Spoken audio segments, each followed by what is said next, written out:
بسم اللہ الرحمن الرحیم۔ یہ ایام فاطمیہ کہلاتے ہیں۔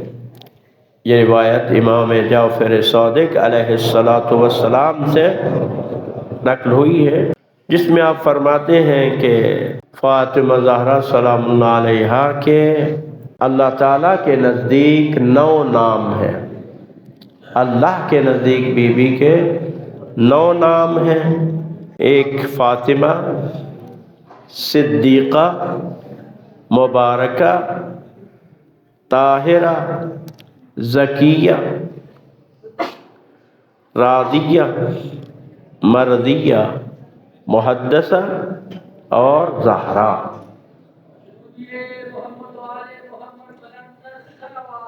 اللہم صلی علی محمد۔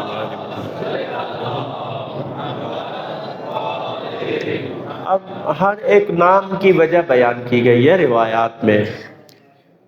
سب سے پہلے بی بی کا نام ہے فاطمہ، تو یہ رسول اللہ صلی اللہ علیہ وآلہ وسلم سے حدیث ہے۔ آپ فرماتے ہیں کہ فاطمہ کو فاطمہ اس لیے کہا جاتا ہے کہ چونکہ اسے اور ان کی ذریت کو اور ان کی اولاد کو آگ سے محفوظ کر دیا گیا ہے، وہ آگ سے محفوظ ہے۔ ایک دوسری روایت میں ہے کہ حضرت صلی اللہ علیہ وآلہ وسلم نے فرمایا کہ اے فاطمہ، کیا آپ کو معلوم ہے کہ آپ کو فاطمہ کیوں کہا جاتا ہے؟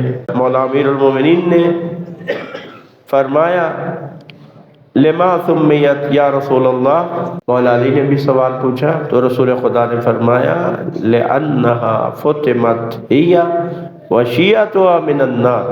فاطمہ زہرا سلام اللہ علیہا کو فاطمہ اس لیے کہا جاتا اور آپ کا نام رکھا گیا کیونکہ ان کو اور ان کے شیعوں کو جہنم سے محفوظ کر دیا گیا۔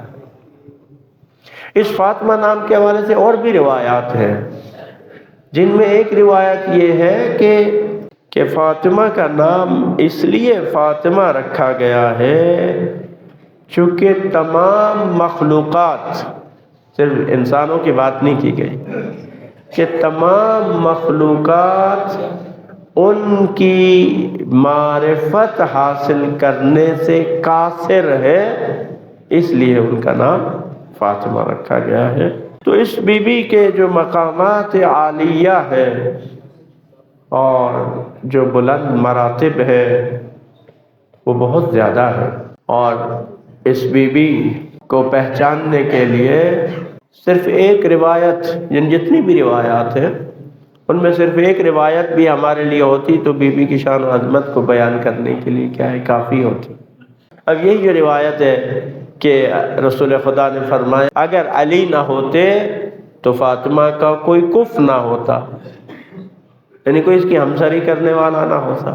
تو اب اس کو آپ اس پہ غور اگر ہم کریں، یعنی علی کے علاوہ کوئی اور ایسا انسان نہیں ہے جو فاطمہ زہرا سلام اللہ علیہا کی برابری کر سکے۔ تو اب علی ابن ابی طالب علیہ السلام کے بعد رسول صلی اللہ علیہ وآلہ وسلم سب سے بلند مقام رکھنے والی ذات امیر المومنین علیہ السلام کی ذات ہے، تو اس کا مطلب ہے کہ فاطمہ زہرا سلام اللہ علیہا کا بھی وہی مقام و مرتبہ ہے، کیونکہ کف ہے، ایک دوسرے سے کیا برابر ہے، ہمسر ہے۔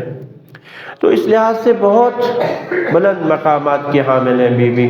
پروردگار عالم ہمیں ان ایام فاطمیہ میں بی بی سلام اللہ علیہا کی یاد منانے، ان کی یاد میں مجالس برپا کرنے اور ان میں شرکت کرنے کی خدا ہم سب کو توفیق دے، اور اس مناسبت سے پروردگار عالم ہم سب کو بی بی کی معرفت عطا فرمائے، اور زیادہ سے زیادہ ہمیں بی بی سے اپنے اظہار عقیدت کرنے کی توفیق دے۔ پروردگار عالم ہمیں اس عظیم بی بی اور ان کی ذریت کے محبوں میں سے شمار فرمائے۔